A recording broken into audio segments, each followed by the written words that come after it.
Ngerokok buangnya jangan di jalanan ya. Ngerokok ngebuangnya di jalan ya. Ya maksudmu apa?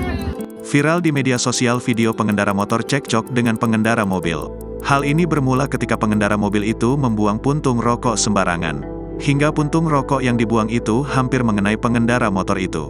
Video tersebut awalnya viral setelah dibagikan oleh akun TikTok @urdeis. Hingga video tersebut ramai dibagian ulang oleh beberapa akun gosip.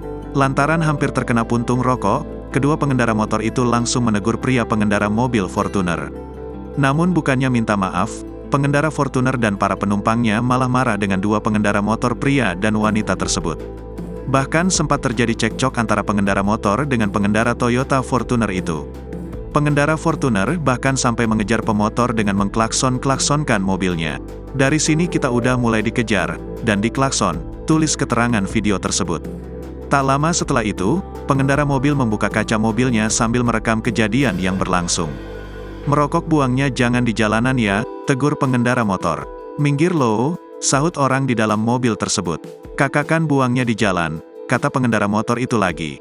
Tak terima ditegur, pengendara mobil itu kemudian langsung marah-marah. Terus dipepet pengemudi mobil, pengendara motor pria lalu mengaku ke wanita yang diboncengnya untuk segera melapor ke polsek. Dalam keterangan video dijelaskan pengendara motor juga meminta maaf karena mengambil video terpotong-potong karena ketakutan. Video tersebut lantas menuai pro dan kontra dari warganet. Banyak warganet yang mendukung jika tetap merokok di mobil dengan alasan agar tidak ngantuk. Namun banyak juga yang menyalahkan pengendara Fortuner itu lantaran dianggap menyalahi aturan karena membuang puntung rokok sembarangan. Lah, lu ngapain ngerokok di mobil? Ngerokok tuh.